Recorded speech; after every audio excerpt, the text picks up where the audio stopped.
Media Studios. This is Fireside Chats, talking to the real difference makers in the world. Now, here is your host, John Crump. What's up, everyone? This is John Crump from Fireside Chats on Black Swan Media. You can find me at John Crump2 on the YouTubes. Yeah. I just want to remind everyone my Patreon is John Crump, but that's not what we're here to talk about. And we are also doing a panic giveaway to Arm America to one single mom. You can go ahead and submit a video and go to 28project.com and submit all the information with the video link. And it's basically like a nomination. And if your nominee gets picked, then we can go ahead and give them a mechanic gun and the training to use it. I see Budget out there, and I see Trenchforce Chronicles. But today I'm joined by the man of the hour, Rob Pincus. Rob, how you doing? Great, man. It's good to be here today. I'm down in Florida. I escaped the snowstorm that hit Denver just barely yesterday morning, and got back down here to the home range in St. Augustine. So there's some shots going on in the background. I am not in any danger. It's just people exercising their Second Amendment rights down here at Ancient City Shooting Range. You know what I hear? I hear freedom. Yep, exactly. Dianna Muller is trying to join us, but she's having some technical issues. Dianna Muller, if you don't know, is a brave woman that went in front of Congress and told them that she would not comply with an illegal assault weapons ban, which was great. But today we're here to talk about what's going to happen in D.C. on November 2nd. It is the Second Amendment rally for our rights. It's going to be massive. I mean, this thing had some legs. When I first heard about it, I was like, man, I hope to get more than 100 people. But now I'm like, yeah, it's going to be way more than that. And Rob, you had something to do with this, didn't you? Yeah, so there's a group of concerned American gun owners, really, that started talking about this back in, I think probably July or August was the official start. I was invited in relatively early. Jeff Knox is another person who's publicly helping to, kind of herd the cats as far as the speakers and the promoters and everybody now who, as you said, I mean, it really has gotten a lot of traction. A lot of people have gotten excited about the Second Amendment rally on November 2nd in Washington, D.C. at the U.S. Capitol.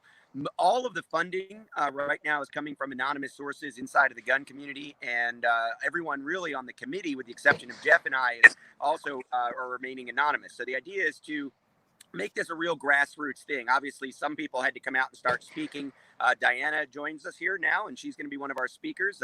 Obviously, we wanted to have a lot of the people who are very active in a grassroots kind of way. And the work that she's done for years and the work that DC Project is doing is a perfect example of a grassroots strategy that goes beyond any organization, obviously any company or any one individual. And I think our speakers really reflect that. And certainly the fact that we're going to have leaders and advocates from all across the country joining us, thousands of them out there at the Capitol, speaks to the grassroots nature of the event. Yeah, I'm a huge fan of the DC Project. Dianna, how you doing? Good. Thank you, guys. That's nice. Why did you decide to speak, Dianna, at the rally? Because I don't know. I'm all in on this kind of stuff. And we try to do a rally with the DC Project. And I've always wondered why our people don't gather like every other demographic of people that want to be known. Why we don't, as gun owners, meet on the Capitol lawn like everybody else does. So I was excited when I first heard about another, attempt at getting all of us to converge in one place in DC. I thought it was a great idea, and I'm honored to be a part of it. Yes, it's going to be a great event. I know Eric Pratt is also speaking. Maj Toure, I think, is speaking. Eric from Iraqi Vet 888 is speaking, I believe. Did you reach out to these people, or Rob, or was this something just like grassroots, like viral that went out? Well, and people it's a little bit of both. Jeff Knox and I started talking to people at the Gun Rights Policy Conference in person a couple of weeks ago. Certainly, we have a lot of friends in the industry between the two of us. There's some other people on the organizing committee who've reached out to people also and put them in touch with us.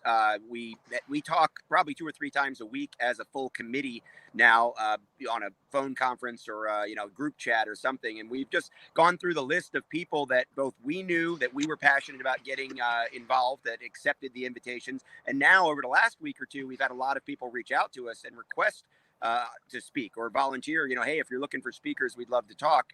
We've heard from a lot of different people. And at this point, obviously there's a limited amount of time. The permit is specific to the afternoon. We're going to be going from 1 to 4 p.m. We're going to have about 25 speakers. So everybody's going to be, on a pretty tight time frame, between 5 and 10 minutes per speaker. And we've been able to accommodate, only a couple of dozen, like I said, about 25 speakers, but I'm sure the number's over 50 now. We've had a lot of people volunteer to speak, and we're hoping to get as many people up on stage as we can. We'll acknowledge a lot of the people, a lot of the influencers that are going to be there making videos in the crowd, from the crowd, and we'll get as many up on stage as we can. Yeah, I'm going to be there. I'm going to be trying to write an article for AmmoLand on there, which Freddie and Brian from AmmoLand are coming down. That's the CEO and chairman of AmmoLand. They're both coming down to the rally, which I think is incredible. I know a lot of people are planning to go down there and stuff like that. Do you have any numbers of how many people are going to be there?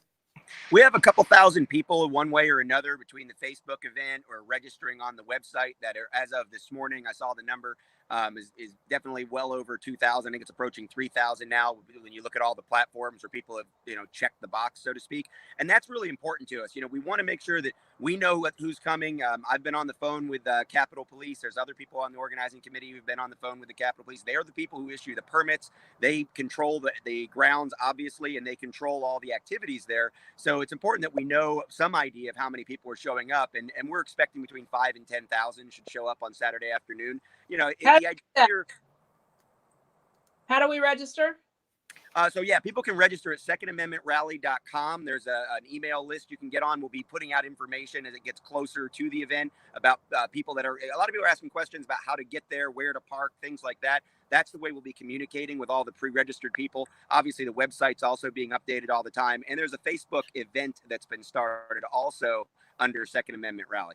Yeah, if you look on the screen, I got the website actually up on the screen and also a little banner with the name of the website there. So I'm just going to leave that up for a minute there. I'm thinking about doing a live stream probably sometime next week about like what to do in DC, how to park, how to get around, because I'm from here. So I think that might be useful for people. Oh, yeah. Yeah. That would be great. Especially explaining the metro and kind of how to park on the outskirts. When we go with the DC project, we actually stay in Arlington and we hop on the Roslyn Metro. So yeah. There are some tricks to getting in there and navigating and making it a lot easier to get around. One of the things that I'd like to say is when we have our rally, it's all of us girls, we dress professionally. I would encourage everybody who's considering to come to put your best foot forward, put your Sunday clothes on, make us look like the good, upstanding people that we are. And, it's be nice until it's time not to be nice. And this is not the time to not be nice. Yeah. And people are trash talking me about my gnats. I see that. Yeah, it was Weston out there. Yeah. When this idea came up and you got on board, did you have any idea, Rob, that it was going to catch fire like it did? Well, the hope is always that it's going to get a lot of support and get a lot of, viral kind of grassrootsy momentum, right? I mean, that's the idea. We knew we didn't have millions of dollars to spend. We knew we didn't have a year to plan. It really is the events of the current season, if you will, the things like the hearing that Dianna participated in just a couple of weeks ago. There's a lot of activity in a lot of states. There's obviously a lot of talk right now on Capitol Hill about gun control and more restrictions and further infringement. So this really was a spur of the moment, kind of thing. And for me personally, I'm not really the kind of guy that says, okay, where am I going to be October 2nd of 2020? I don't know where I'm going to be October 2nd of 2020. I know it's my mom's birthday. I'll give her a call that day, but that's about all I know. November 2nd, I wasn't even sure where I was going to be November 2nd of this year, until about a month ago when this was really solidified, when we got the actual permit in place. And that's important to understand, is that this is a a spur of the moment, grassroots. We need the momentum, we need the viral enthusiasm, and we get that means some people aren't going to be able to make it. That might have made it if they had a year to plan. But I also think it's important to understand that there's a lot of people that are going to make that commitment at the last minute anyway, anytime you do anything like this. So we were hoping for what we got. We got a lot of support from a lot of influencers, a lot of people like yourself doing this live today. This is the kind of support that we need, and this is the kind of buy-in that we need from as many people as possible. One of the things that some of the speakers are talking about, we have obviously a group chat going for the speakers as well to sort of get those details planned. And a lot of people are taking real ownership over the promotion of this event. There isn't a centralized hub of here, on Tuesday, we're going to do this, on Wednesday, we're going to do that, on Thursday, we're going to do that. The committee has really asked for all the speakers, all the influencers, all the YouTubers, all the media personalities, everyone in the gun community, including the average Jane and Joe gun owner that are coming to the event, to take that ownership and promote attendance in any way you can to anybody that you can talk to. Dianna, you rest in pro. He's from Tulsa and wants to thank you for all the 2A work you are doing. One question for you: are you bringing your trailer? No, I would go to jail if I brought my trailer. I had to ask. That's one of the reasons that I have an issue with, I, as a law-abiding citizen, somebody who upheld the law for 22 years, and I'm scared to go into New York. I'm scared to go into Washington, D.C. There are places within the United States of America that I am fearful, or I would be considered an outlaw. And it just blows my mind. Yeah, it's one of the things. It's somebody was saying that they don't want to go because they're not allowed to carry in DC. And my friend Roger responded back to them is, if you are concerned that you can't carry in DC, you're the person that needs to be at this rally to change that. Right. Yeah, I would say to any of the naysayers that want to nitpick at this, just shut up and show up. Get out there, hashtag doing something. This is something really cool that we've never done before, and I everybody that could possibly afford to make it show up and be seen and be counted and be kind of a force to be reckoned with. This is important, and this is an opportunity that I haven't had before, so I'm excited about it. I'm going to show up. I'm going to play by the rules, and we'll have a great time. So no worries. Yeah, I got the doing something banner up. I expected you were going to say that. Part of being an investigative journalist is trying to, guess what's going to be said early on. Rob, go ahead. Part of what I hope that we speak to our community is a lot of the stuff that we talked about at the Gun Rights Policy Conference was, education, but educating our own community. Within our community for the past 2 weeks, I've had at least 2 people tell me that they don't have a problem with extended background checks, and I walk them through that. So I hope maybe during this rally we can educate ourselves just a little bit and prepare people on how to have those conversations with their friends, their family, and their community. All right, we're going to add Rob back in here. You back with us, Rob? I'm back. Yes, I dropped out of you there. No problem. A question I have for you is, was the short notice something planned to motivate people? Because I think the short notice actually helped. I think that there is an urgency to it. It was certainly, it's not like we were talking about this back in April and said, no, let's wait to talk about it in September, October. It really is very much an organic happening, right? So the first question was, when are what dates are permits available? And when we saw November 2nd was available, and these conversations were happening in August, early September, maybe even as late as early September, when we saw that November 2nd, we thought, okay, Second Amendment rally on November 2nd, that's got a nice ring to it. Let's jump on that date. It's after the peak tourism season. A lot of people said, well, it's during hunting season. Yeah, I get it. It's during hunting season. If it was during the summer, it'd be during kids' vacation time. If it was, in the spring, it'd be, spring turkey hunting or who knows what. I mean, there's going to be an excuse or excitement for different types of people about any date, right? So the idea was, let's pick a date, let's get it done. And again, I think the urgency from the committee anyway, really did come from the political atmosphere right now. I think it's an important time to stand up and say, the gun lobby is 100 million American gun owners. It's not any one organization. It's not any group of organizations. It's certainly not a lobbyist on Capitol Hill. The gun lobby really is the gun community. And that's what we're trying to expose here. The faces of the speakers, the faces in the crowd, and the group that shows up really is going to be a representative of leadership. I think it's obviously not going to be 100 million people, but it's going to be leaders. It's going to be grassroots advocates. Yeah, if you like this video, smash the thumbs up. It will give us greater traction and greater exposure to people to see this. Another question I have for you, Rob, is there's no organization attached to this. This is grassroots people. If you look on the website, no one takes credit for it. There's no listing of this is who's putting it on. Was that intentional? Yeah, that's absolutely intentional, and it's been a little controversial.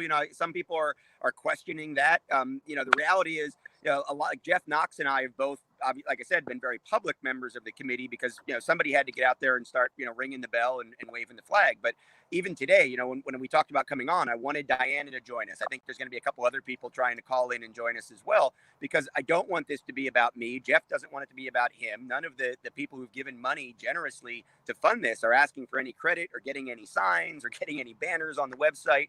It really is important that this is seen as a by the people, for the people event. Yeah, it is by the people and for the people. And Dianna, a question for you now. When you come into DC and you're speaking, right? Yes, is this going to be your average run-of-the-mill speech, or do you have something special planned for this one?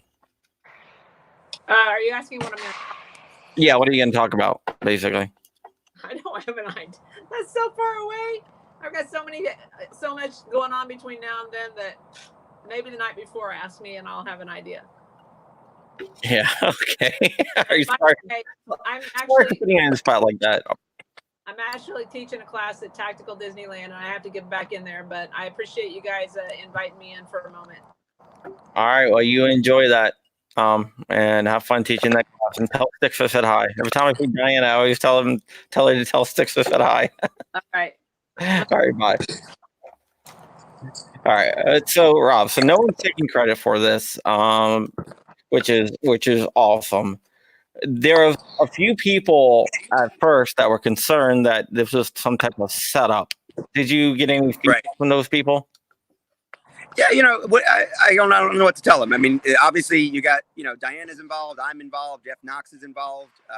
You got, you mentioned some of the other speakers that are going to be there. Eric Pratt from Gun Owners of America, Anthony Calandro, one of the NRA board members. I mean, there's a lot of very well-established, well-known people that, either we're all being duped together and, we'll be there to watch each other's backs, I guess, if it comes down to that. But, all I can do is assure people that it's not a setup. It's not Bloomberg funded. And we're going to be there as proud American gun owners. And, think about it. If there was an agenda other than that, there's going to be thousands of American gun owners there to correct whatever that agenda was and redirect it right back to what we want it to be. No one's scripting, Dianna's speech, for example, or anything I'm going to say or Jeff Knox is going to say. All of the speakers are being encouraged to, share their message in their way. Certainly, we're going to have some guidelines. One of the things, for example, is that this is a nonpartisan event. That's really important, for example, for uniformed members of the military that might want to attend, that are stationed in or around D.C., that want to come out to the event in uniform, for example. It can't be a Republican rally. It can't be a Democratic rally. It has to be a nonpartisan event politically. So that's going to be one of the important guidelines that'll be there. But, it's exclusively Second Amendment. It's about gun rights. We're not going to be talking about marijuana. We're not going to be talking about abortion. We're not going to be talking about immigration. So it really is a focused on the Second Amendment event with a lot of, diverse opinions and a wide spectrum of speakers. It's definitely a check your baggage at the door, and all the organizations and all the representatives and all the affiliations that are showing up are there to talk about guns and our gun rights. And we're saying celebrate, defend, and regain some of those rights that are already infringed. Do you think it's going to make a difference to politicians out there? I think what's going to make a difference is that shown to the politicians, to the media, to people, also people inside of the gun community. We're way past the time when someone can just, write a check to an organization and put a bumper sticker on their car and feel like they're doing enough to defend their rights. People have to take ownership of their role as the gun lobby, as the representation of the people fighting for our rights, and not rely on any of us, any of the speakers, or any of the organizations that are behind this event or beside this event. We really do have to act as individuals. So that's the difference that I think this can really make, is reminding gun owners that they need to all step up, and reminding America, whether it's the media, the anti-gunners, or anybody who's on the fence on the gun issue, that this is a 100 million person strong demographic. Yeah, speaking of speakers, we are now joined by Eric from Vet8888. How you doing, Eric? What's going on, guys? Can y'all hear me? I can hear you perfectly. Wonderful. Is this live or this is live? Okay, cool. How's everybody doing? Everyone's doing fine. I'm doing fine. Doing great. Rob just had Dianna Muller on. Dianna talked about her participation, and glad you could join us, Eric. Absolutely. Eric, you're going to be speaking. Why is it important for you to be speaking at this event? Well, that's a good question. I mean, for one, I was asked to speak. So for me, that's important. When someone calls upon me, I feel like it's important to do my part. And also, I've been a tried and true gun guy my whole life, and firearms have always been a very important part of how I live my life and culture that surrounds me as an individual. Okay. And I feel like, after, we've been doing this on YouTube for over 12 years now. And I guess now I kind of feel like I speak for the people, so when they want me to speak, I'll speak. So this is a grassroots thing, and that's a big deal to me. I feel that, grassroots efforts are really important. So, absolutely. There's no way I would turn this down. So, hopefully that's an adequate answer, but yeah. That is an adequate answer. We've talked about, and I know you're really into like Second Amendment issues. Have you seen that the Second Amendment, the people going against the Second Amendment have ramped up their rhetoric in the years lately? Oh, absolutely. Absolutely. Not only have they ramped up their rhetoric, but we've also seen it from people that, we feel are supposed to be on our side, right?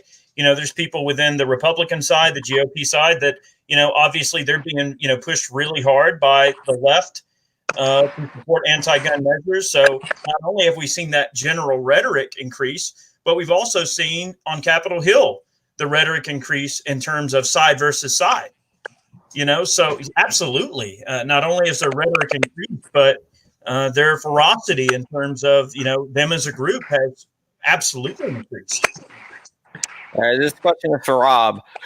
It seems like there's a lot of apathy in the gun world. Would you agree with that?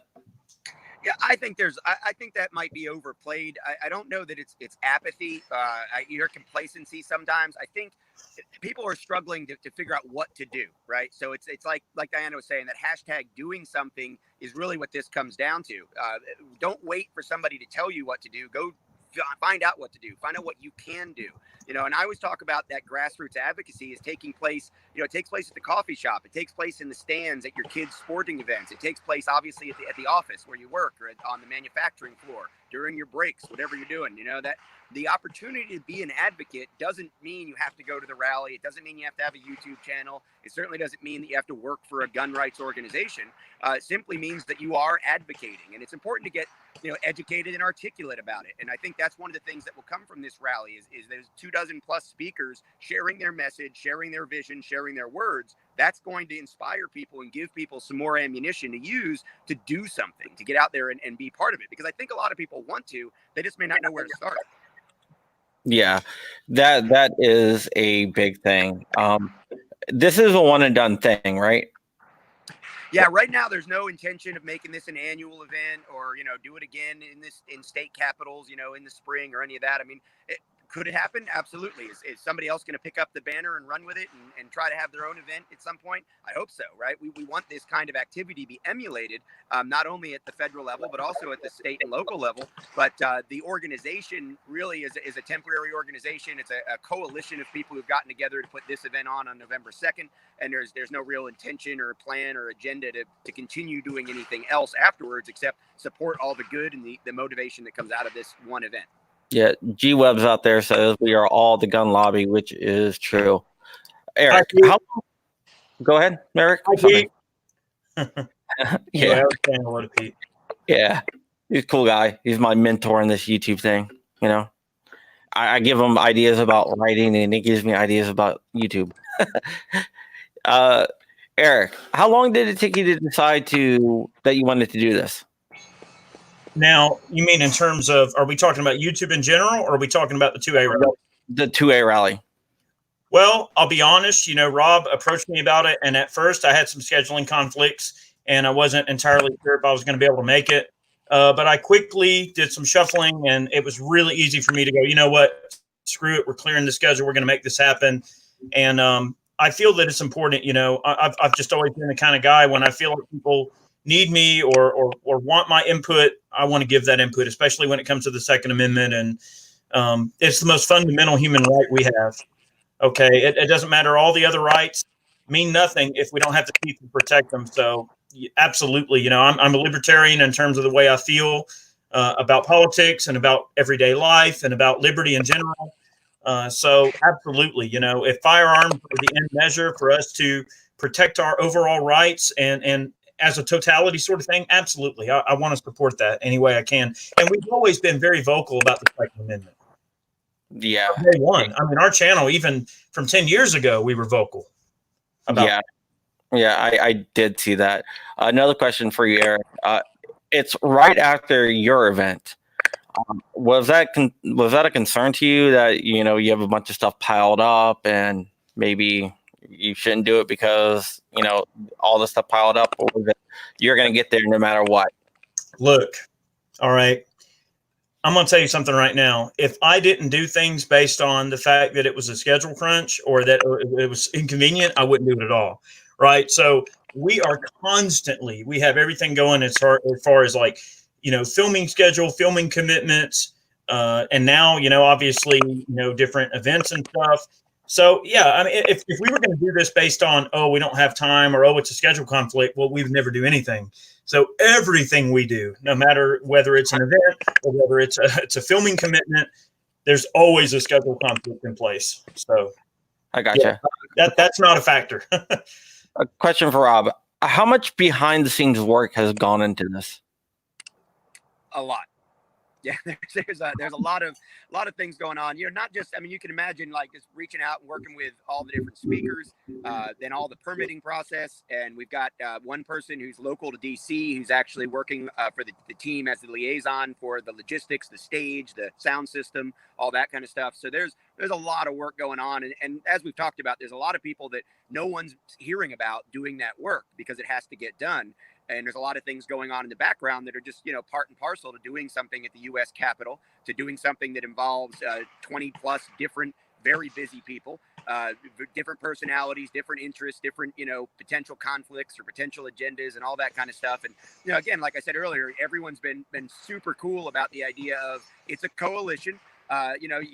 There may be people up on stage that don't particularly want to have a drink with each other afterwards, or don't think their organization's doing the best it can, or don't want to work with this company or that company. It doesn't matter. We're putting all that aside, and we're moving forward with the work of defending our Second Amendment rights and hopefully inspiring and motivating other grassroots advocates as well. Yeah. What I would like to see happen is not this happen every year, but some type of event happen in all the state capitals around the country. I think that would be really awesome to see.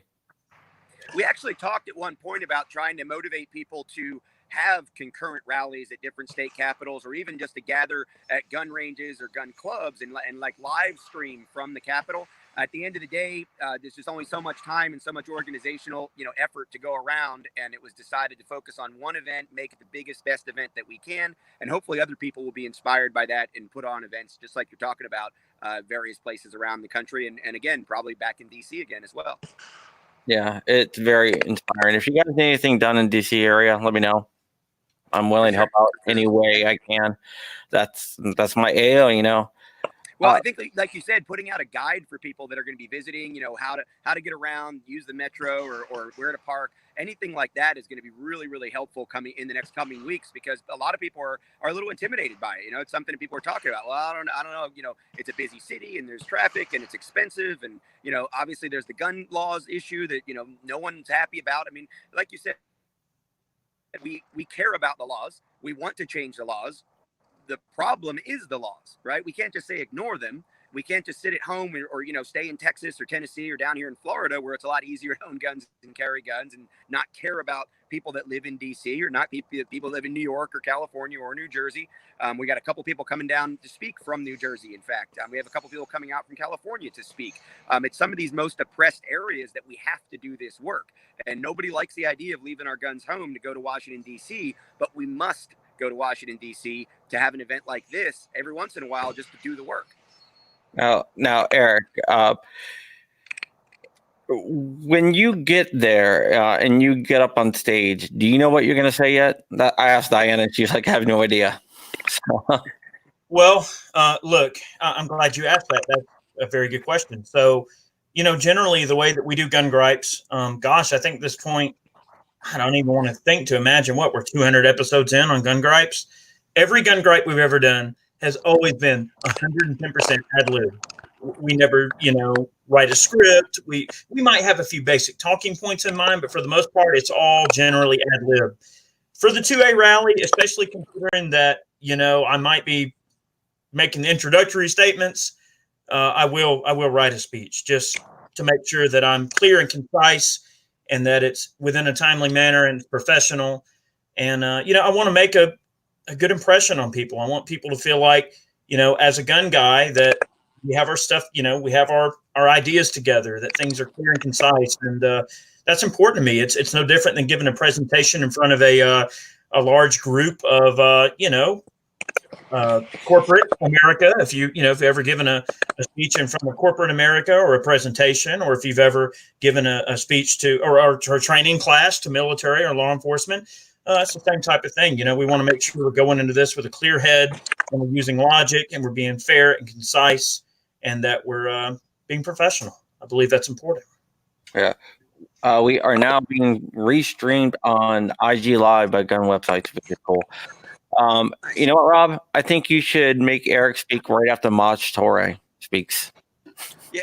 Hey, let me tell you, Jeff and I and the rest of the committee that is now like one of the last puzzle pieces we're putting together is that speaking order and that speaking agenda.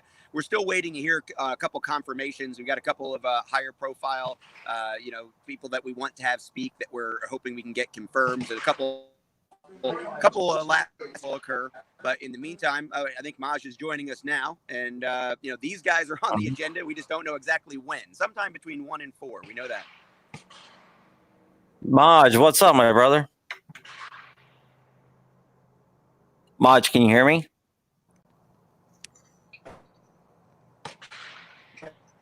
Well, he's with us. We just can't see him or hear him. So he'll pop in here. He'll pop in. Yeah. Have you met Maj, Eric? Oh, yeah. Yeah, Maj is a good.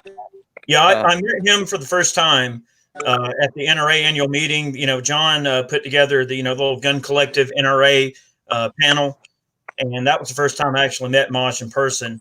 But I've been following his work, and we've donated to help out his efforts, and he is a great dude, and I feel like he has a very strong voice that reaches a group of people that I'll never be able to reach, and you'll never be able to reach. And man, he's just real, you know what I mean? And I feel like that's important. He's a real dude, and you can tell everything he says is sincere and from the heart. And I feel like that's very important in this fight, that we need sincerity, because that's the issue that we're experiencing right now within the 2A community. Is we're dealing with groups that say they're pro-gun and they're not, and I know everybody has different feelings about this group, that group, and there's a bit of division there.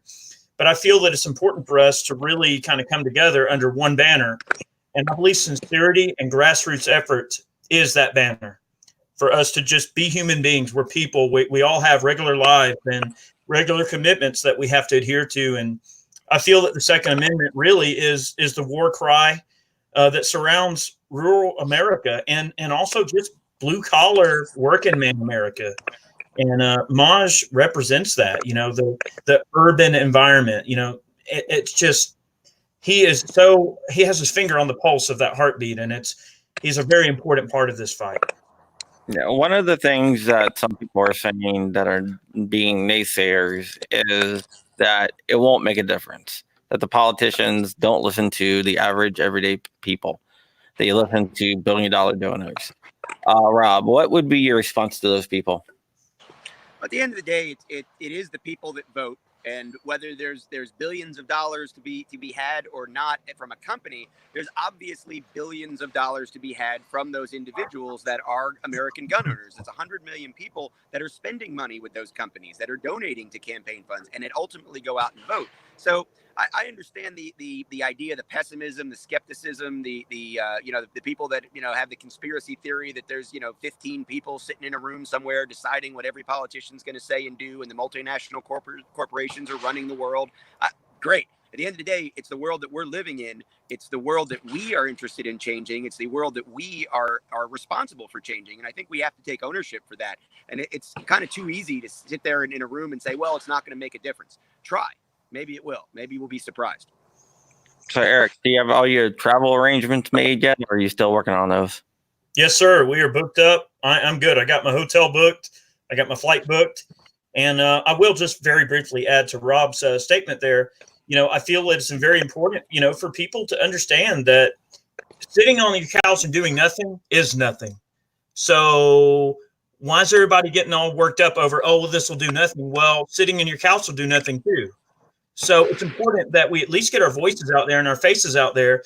And trust me, they're watching. Don't think for one second, I'm going to put my finger right there. Trust me, they're watching. They know. And that they may not acknowledge it. It may not show up in mainstream media. It may not be, something that we would feel is like a slam dunk or something. But trust me, they know. Yeah, I know a lot of people are coming into town and they're actually getting together because they can't hotels can be really expensive. And what they're doing is they're getting Airbnbs and they're splitting the cost, which I think is a great idea. With this rally, it's coming up very, very soon. Some people can't get off work for it. Or they have other arrangements. I talked to Carrie Lightfoot, who has to go to her son's wedding, and she says her son would kill her if she didn't show up, which is almost understandable. But right. What can they do to help? Promote. Share the videos like Eric's done, share the videos that Dianna's done, share the information that we're putting out, promote the event, support the event. I've actually had, one of the frustrating things has been a few people who have a large audience, have a large voice, have a large following, the quote unquote influencers in the community who have said, they can't in good conscience promote it because they're not going to be able to go. And I just feel like, they're missing an opportunity to again, do some good. And if they're worried about backlash or somebody calling them a hypocrite, like you said, her son's wedding, that's a pretty good reason there. So Carrie sharing the opportunity and sharing the information, whether she does that herself or through the Well Armed Women organization, which is a great grassroots organization, that would help, right? And everybody should be able to see that that's genuine, it's sincere. People have a passion for this stuff. They need to get that support going and get the information shared. That's the best thing they can do leading up to the event. After the event, of course, there's going to be live streams. There's going to be recorded video. There's going to be audio. There's going to be a lot of photos out there. There's going to be a whole bunch of things that can be shared afterwards as well. And I think that's one of the important things. We said at the beginning of that, once we committed to doing it, we got the permit and all that, what if only 200 people show up? Well, if only 200 people show up, we're still going to have the speakers. We're still going to have the video. We're still going to have the live streams. We're still going to have the recording. We're still going to have the photo ops. And we're still going to be able to use all that to do a lot of good after the rally as well. So that message, kind of like Eric said, people are watching. We're going to make sure they see it. And then anybody that can share the information leading up to or after the event is definitely helping. And look, John, real quickly, before we invite Maj, I saw him pop up just now.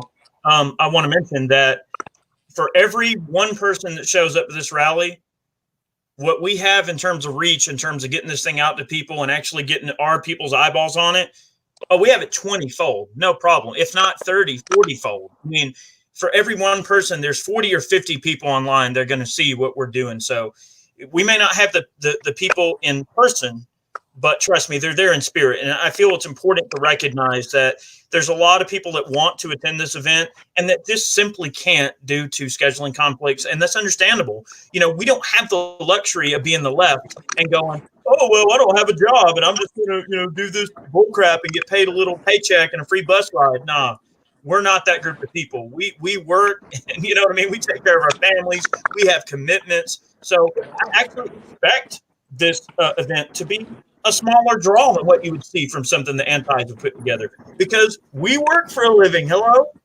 Yeah. I want to bring in right now the future Philly City Council member, Maj Toure. What's up, Maj? What's up, y'all? My bad. My signal was a little weak, but I'm good. What's up with y'all? Not much, man. I got to go. First off the bat question is, why are you coming? Maj, are you there? Can y'all hear me? I can hear you. Why are you coming to the rally? Why do you want to come to the rally? My signal's a little weak. I don't know what that's about. Like, can you hear me? What's the question again? Oh, why is it important for you to attend the rally?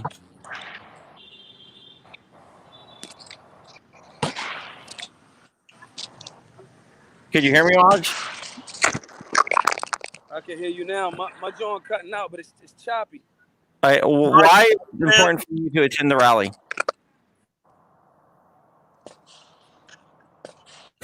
And he's gone again. It's important for him to attend the rally because we can't get in touch with him if he's not there, apparently. Yeah. What we can do is, Eric, do you want to pretend like your mom didn't answer it? Look, I don't even have to wonder. I know why he's attending the rally, for the same reason we are, because he cares about human rights. I mean, all these people, make the Second Amendment out to be this thing that, oh, well, it's only about guns. It's more than that. The founding fathers intended it to be much more than just about guns. It's about human rights. It's about civil rights. It's about protecting your clan, protecting your home, protecting your family, your country. Being a patriot is part of that. So I think anyone who has an idea that resonates with simple liberty, obviously, it's a no-brainer. Maj, why is it important for you to attend the rally? One, outside of the fact that I haven't seen, I know of two major rallies in D.C. in my lifetime, or one before my lifetime and one in my lifetime. One was the Million Man March, where I thought there was a cohesion that came about of it, as well as the March on Washington that, Dr. King obviously gave his famous I Have a Dream speech. I think that we're in a space where we're fighting for something very similar. I think that we've been segmented to a space where we're not really having a unified conversation around these things. And I think that this rally has the potential to shift that. You can't be in a space where you're saying we're fighting for civil rights and leave firearms and the Second Amendment out of that. That's, again, it's a human right, like Eric was just saying. So I think that doing that from the perspective of getting a multicultural, perspective of different people from different backgrounds, I think that's showing a better force than maybe in some spaces, more so than like us on our individual social media platforms, or whatever. All fingers come together to make the fist. And I think right now we have to have a unified front in that regard. And then people showing that, one, a gang of people with that are firearms owners are showing a myriad of different backgrounds in a place which, actually, to be perfectly honest, has not been the most gun friendly or the most freedom friendly. So I think that's one of the reasons why I'm signing on. And I got to bring a bunch of people from my demographic that generally feel outside of this conversation. So that's my major reason for coming through and making sure I'm bringing a gang of people from Philly. And, and because y'all know how it is. It's, oh, nah, that's where all of the Klan members is at. You know what I'm saying? And it's like, nah, bro, is there some Klan members in there? Cool. I don't care. I know that if you think they Klan members, you better have a means to defend yourself. In the room that I'm going to take you into, they probably the same people that will fight tooth and nail with you to make sure you got rights to defend yourself. So for me, my perspective in it is to make sure that there's people that generally would be identified as the left coming to see, and then we push back against a lot of them false narratives. So that's one of the biggest reasons for me, coming through and lending energy to it. Yeah, that's good. I would ask you. I asked Dianna and I asked Eric if they were going to write a speech. I would ask you if you're going to write a speech, but I already know the answer to that. Yeah, no, I'll be freestyling everything. That's how Maj does it, and it's amazing. We were at a rally together down in Richmond, and Maj went up there and spoke, and the whole audience was just like mesmerized. That's another reason why I think it's very important. It's like a lot of people that'll say things like, Rob was one of the first people that I had a firearm in my person down at SHOT Show last year. I think it's very, so, this rumor persistent of Maj is a convicted felon of whatever. First and foremost, I'm going to be very clear. Even if I was, I'm not. But even if I was, I don't submit to the concept that the government can give or take away those rights. That's the reality of that. But on top of that, I think that the bigger part is, I think that in a heavy left, like the city I'm in right now, I'm in Philly. This is 80% Democrat. Now, most of my friends are Democrats. Does that mean they're just evil people by definition? No. I think that they've been victim to a lot of false narratives and PR. So with that being the case, for me, I think it's very important that the how we speak, what we do, how we present it from an aggressive and sometimes, neutral perspective, not even necessarily leading with a firearm. To go to that spot down there in Virginia and talk about Bacon's rebellion and not necessarily have a conversation about a gun at all, most of the word resolution, So with that being the case, I think that's another portion of the gun community that we have to tap into. So what? Okay, they might be I was a Democrat for most of my life, and just because I was a Democrat, I always had a gun on me. That's always been the case, even when I was a Democrat, And so I think that, these are the perspectives that we got to leave out. I'm not a firearms instructor. When I go to Kevin Dixie's thing next year, everybody will see how horrible or great I am with firearms, one or the other.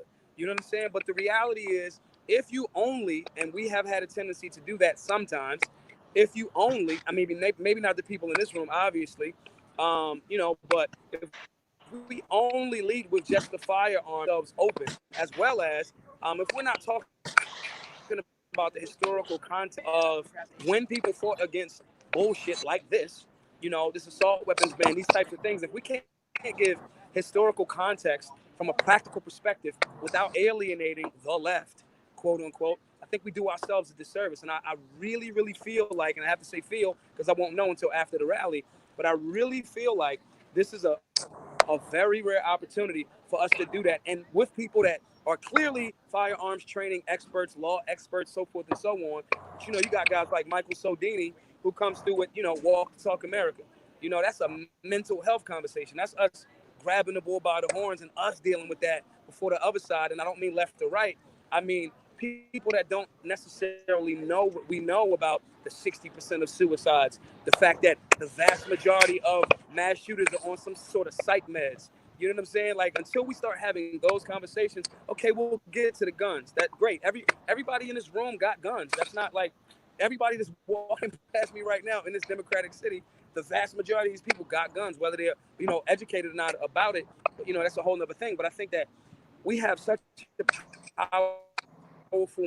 I'm running a campaign. My election is on November the 5th. I am coming to DC on November the 2nd to make sure all of that energy and that cohesiveness and that unity is showcased thoroughly. So I just want to make sure that we are championing and salute to you, Rob. Salute to you, Eric. Y'all got way more experience, probably way more guns, a bigger following. But for y'all to do this in this space, man, speaks to, creating some Voltron shit. You know what I mean? Like everybody, Power Rangers, Captain Planet, everybody coming together to say we have a collective issue from different demographics that if we educate and continue to extend olive branches to people that are unaware, not people that are hell-bent on just, there's some people that are just de-arming. That's it. They just don't want, they want a state-sponsored monopoly of violence. That's what they want. I'm not trying to convince those people. I think that if we are practical, like this rally is, if we are nonpartisan, like this rally, I believe is, I think we can catch way more flies with that honey than the vinegar that a lot of my friends on the right, unfortunately, have been, shifting out for a minute. And I just think it's dope. Do y'all know that we like making history? Like we in the fucking history that we be reading about? That's dope to me too. Like we're in the history. Like we're in it. Like we're in it. And so I'm just really appreciative for y'all for throwing it out there. I've seen y'all, Rob, you specifically, just going anywhere and talking to anybody about anything, and I think that we can't see those things and those examples and not kind of like, step up ourselves. So again, that's my whole 2 cents on it. Well, that's a mic drop moment right there. Yeah. Yeah, that's I'm going to go there's like really hot girls in this bar that I'm at. See you guys later. well, that's All right, important. peace, y'all. See you, Maj. Man. Thanks. That was Maj Toure. He comes right in, drops the mic, and out he go. That's how he does, man. Yeah, I want to ask you a question. It's about the rally, but not about the rally. Rob, I'm gonna kick it over to you. I'm gonna ask you both the same question. Why is the Second Amendment important to you? Whenever I interview someone, that's one question I always make sure I ask. Yeah, the basis of the Second Amendment for me is about the basis of the right for a human to protect themselves. Anybody to protect themselves, protect what you love is a big, hashtag that I use a lot. Whether you're protecting your family, you're protecting other people you care about, you're protecting other people, other citizens of the country, protecting our way of life. So the Second Amendment to me is about protection. It's about defense. And all the recreation and all the fun and all the being a gun geek and a gun collector and all that stuff is great, but it is ancillary to the point of defense. That's what the Second Amendment is about at its heart. And in practice, I think for the vast majority of people, the modern day firearms community is about defense. You look at the growth of concealed carry over the last 30 years. You go back to the mid 1980s, there were 13 states and Washington, D.C., where you couldn't get a carry permit at all. And now we have over that number of states that are constitutional carry. So the change that we've seen over the last 30 years really reflects the defensive nature of the Second Amendment and the right that we all exercise on a daily basis in a lot of different ways. Ultimately, it's about protecting ourselves. Yeah, how about you, Eric? What's your answer to that?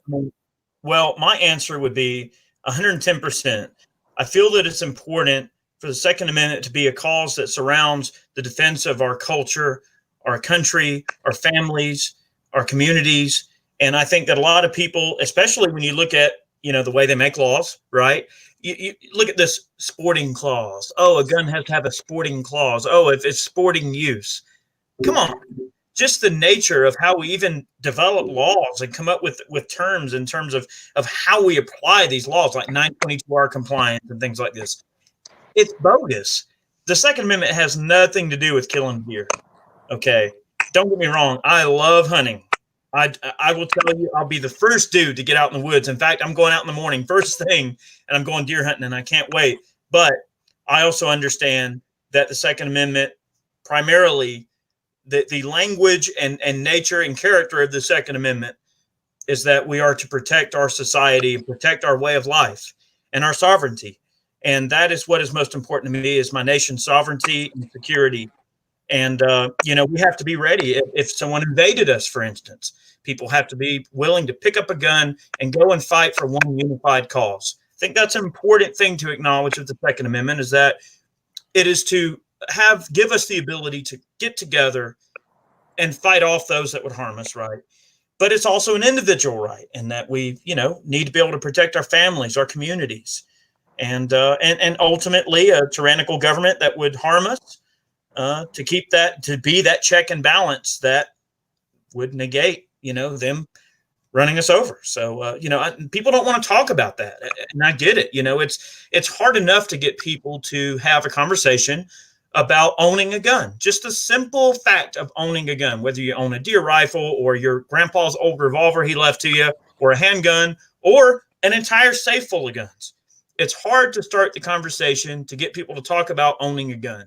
It's even harder to get them to understand the conversation of, hey, this is why we actually own the guns. Those are two different conversations. You have to get people to jump the fence of being a gun owner, and then you got to get them to jump the fence of why we're a gun owner. Yeah, I like to always say that the Second Amendment is the only amendment that cannot be taken away. It can only be given away. And that's why I am in such a support of the Second Amendment. I'll also share the story of when I was a little boy. I was under a year old, and my mom was home alone with me and my 4 sisters. And a home invader walked in, and she had a .38 revolver, and she told him to get out. He said no. He said, if you take one more step forward, will shoot you. He said, no, you step forward, and he was wrong. So without the Second Amendment, I might not be here today. So that's why it's very important to me. Plus, I'm more of a rights guy than just a gun guy. I believe in all rights, but Second Amendment seems like it is the one that's under the most attack. Would you agree with that? That the Second Amendment's under the most attack? I kick the Rob first. Oh, without a doubt. I don't think there's anything. People will talk about censorship and this and that, but the political correct movement and all the politically correct movement and censoring speech and controlling speech and all those types of things. I think any other right looked at and examined is much safer than the Second Amendment is in today's culture, and it's been that way for a long time. How about you, Eric? Look, 110%.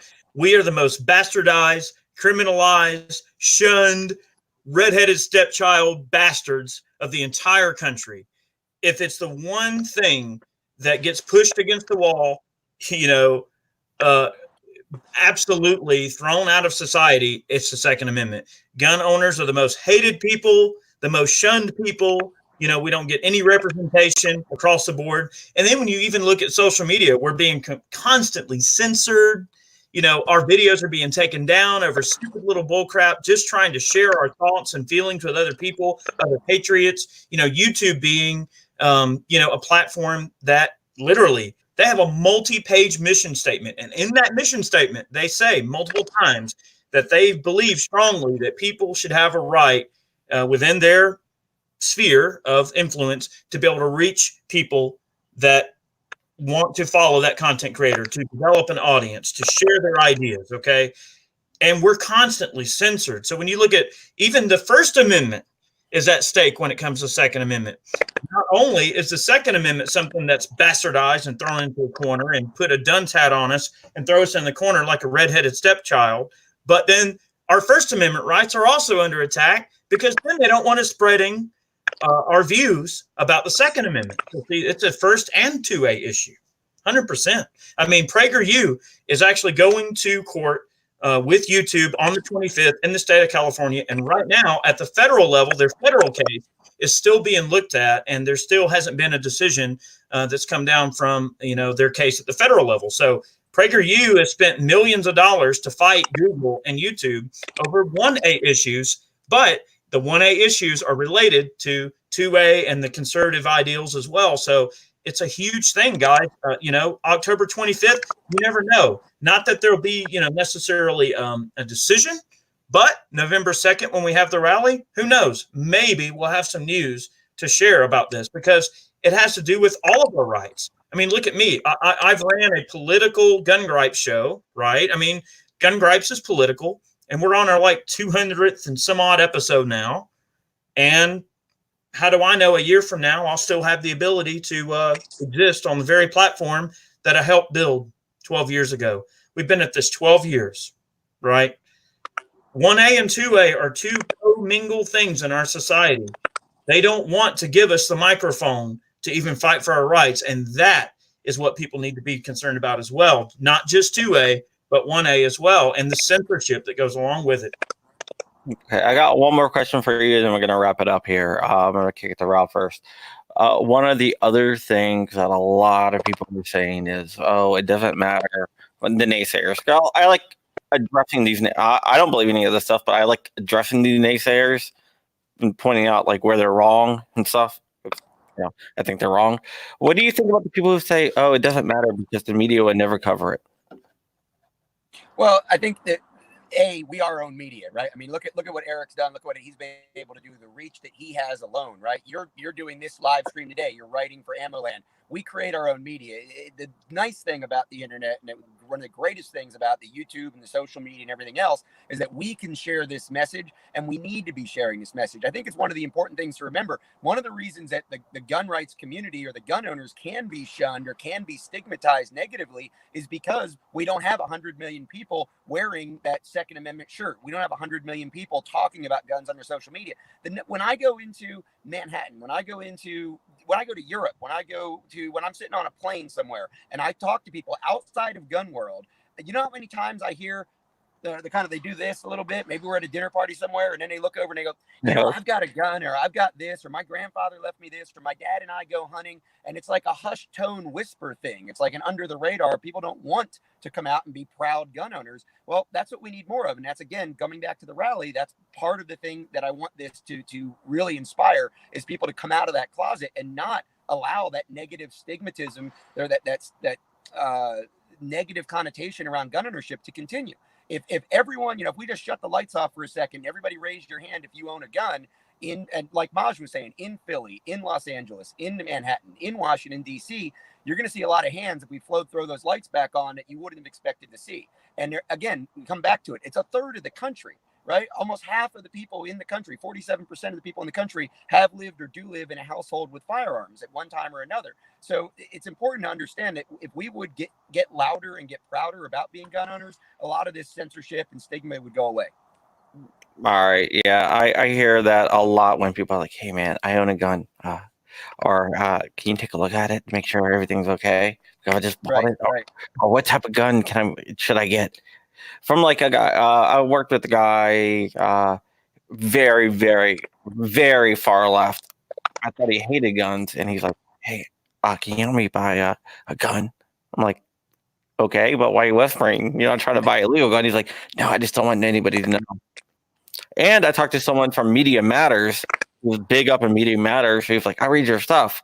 I was like, uh-oh, Media Matters, because, they hate guns. He's like, no, I actually own a gun. I like it. Don't say anything. I'm like, wow, that's kind of sad that you have to hide. So I'm going to kick it with Eric. What do you say to people who say the media is ignore the rally no matter how big it is? Well, I agree with a lot of the stuff that Rob said. So it's kind of hard to follow up a guy like Rob because the way he puts things out is so eloquent. However, I will say that, when you let's look at Trump, for instance. All right. Look at how Trump got elected. All right. The left. And again, because I respect Maj so much, and I know Maj may be listening. Well, I don't know. Maybe not. He might be in that bar, like hitting up the hotties. All right. Look, Maj will eventually listen. Okay. But, because of what Maj said, and because he was in this conversation, and because he's here in spirit, I will say that I don't want to make this a left versus right issue, but I feel it's important, okay, to mention that the left media and the extreme left media, they make it difficult for people to want to openly discuss the Second Amendment, right? There's all these people that are afraid to discuss being conservative, much less being a gun owner, right? But it's those people that elected Trump, people that were like, oh, well, you can't talk about that. Or, oh, you're censored. You're excluded from this conversation just because you believe this. The left has attempted to make an extreme monopoly on just being able to say what you think. All right. If you agree with them, all right, you're cool. If you don't agree with them, oh, you're a racist. You're a bigot. You're this. You're that. You're the most evil person in the world. So how did the conservatives respond to that? They went and voted. They went to the polls and they voted. And they are the reason that Trump is in office, all right, because they're excluded from that giant stage of conversation. And that's what we're seeing. And I believe it's important to recognize the fact that despite the fact that we as a group are excluded from many important conversations from a public stage, yeah, it makes us much more active. Yes, we're going to get out and vote. Yeah, we're going to say, dang it, no, we don't want these giant cities deciding how we have to live, right? We're going to go out and do our thing, okay? Yeah, of course we're going to go and vote. We're going to use the only voice we have, which is the polling booth. We got active and we said, you know what? We're not including these conversations, but screw it. We're going to go vote. And that's important. There's something to be said about a group of people who is pushed so far down that they're like, you know what? We're voting all these dickwads out. And that's the end of it. Yeah, I don't think that they have as much control as they used to with the internet, the whole explosion of the internet and stuff. New media is corrupting it out there, and old media is dying out. Wrapping up here, Rob, how can people follow you? Find me on all the social medias, either Rob Pincus or Pincus Rob is the handle. You can use the search engines. You can find me. More importantly, secondamendmentrally.com is where I want people to go today. Register your intent to go, and also follow the page. Give @2A-Rally a like and a follow on Instagram. Hit us in the comments. Share the videos. Again, everybody you've seen here today on your show has done a video. Share those videos. Eric put up a great video on his YouTube channel that can be shared as well. And there's an event. And here's the thing.